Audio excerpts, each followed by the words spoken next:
네, 벌써 4차 회의가 됐군요. 다들 고생 많으십니다.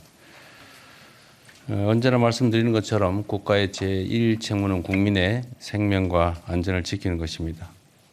지금 현재 전국적으로 호우가 심각하게 내리고 있는 것 같습니다. 다행히 대규모 피해는 없지만 이미 인명피해가 발생하고 있는 것 같고 또 일부 침수 피해도 지금 보고되고 있습니다. 상습적으로 피해가 발생하는 반지하, 지하차도, 지하주차장, 하천 범람 지역, 또 산사태 위험 지역, 옹벽 이런 인명피해 우려 지역에 대한 안전점검 그리고 긴급 대응에 만전을 기해 주시기 바랍니다.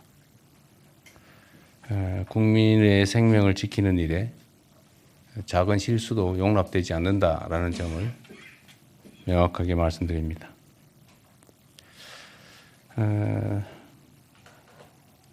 산업재해로 인한 사망사고 소식이 계속 들려오고 있습니다.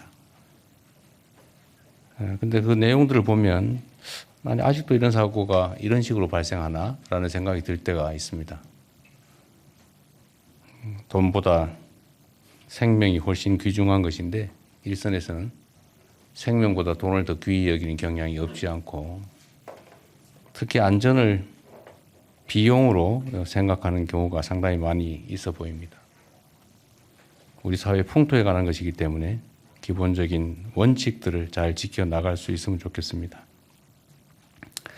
14일에 포스코 광양제철소에서 작업 중이던 노동자들이 추락해서 한 분이 사망을 했다고 합니다. 사고 원인을 신속하게 또 철저히 조사해서 안전조치 등 미비점이 없는지에 대해서 신속하게 확인하고 그 잘못에 대해서는 엄중하게 책임을 물어야 될 것입니다. 전 세계에서 또는 OECD 국가 중에 산업재해율 또는 사망재해율이 가장 높다고 하는 이 불명예를 이번 정부에서는 반드시 끊어내야 되겠습니다. 삶의 터전이 되어야 될 일터가 죽음의 현장이 되지 않도록 해야 될 것이고 그러기 위해서는 필요한 정부 내 현실적인 조치들이 좀 필요할 것 같습니다.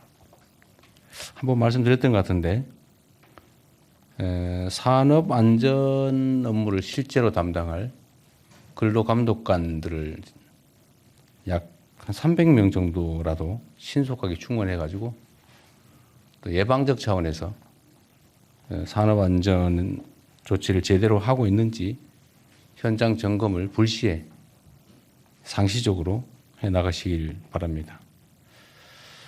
그리고 지방 공무원들 또는 중앙 공무원도 상관없지만 공무원들한테 특별사법경찰관 자격을 신속하게 부여해서 현장에 투입하는 대안도 검토해 주시기 바랍니다. 지금 복지 사각지대 문제가 또 현실화된 것 같습니다. 우리가 사회안전망이라고 보통 부르는데 이 사회안전망이라고 하는 것은 그야말로 망이기 때문에 구멍이 숭숭 나서 빠지기도 하고 그 망이 부실하기도 해서 우리가 예상하지 못하는 영역에서 심각한 상황이 벌어지기도 합니다. 그래서 장기적으로 보면 사회안전망을 사회안전 매트로 바꿔가는 것이 필요하겠다는 생각이 듭니다. 최근 대전에서 모자가 숨진 지 20여일 만에 발견됐다고 합니다. 사망 전까지 심각한 생활계를 겪고 있었고 직업도 없었다는데 기초생활수급 대상자는 아니었다고 합니다. 이런 비극이 반복되고 있는 점에 대해서 큰 책임을 느낍니다. 이런 문제에 대해서만큼은 우리 정부가 꼭 신청해야 움직이는 소극행정에서 탈피해서 이런 사각지대, 안전망에서 추락하는 그런 일들이 생기지 않도록 선제적으로 예방하는 적극행정이 반드시 필요하겠습니다. 자, 그리고 하나 더 말씀드리면 오늘이 제헌절이죠. 재헌절이 한때는 아마 공휴일이었던 것 같습니다. 그런데 지금은 이제 공휴일이 아닌데, 물론 어떤 정책적 필요에 의해서 했겠지만, 작년 12월 3일 군사 쿠데타 사태를 겪으면서 우리 국민들이 그야말로 헌법이 정한 것처럼 주권자로서의 역할, 책임을 다해서 결국은 민주 헌정 질서를 회복했습니다.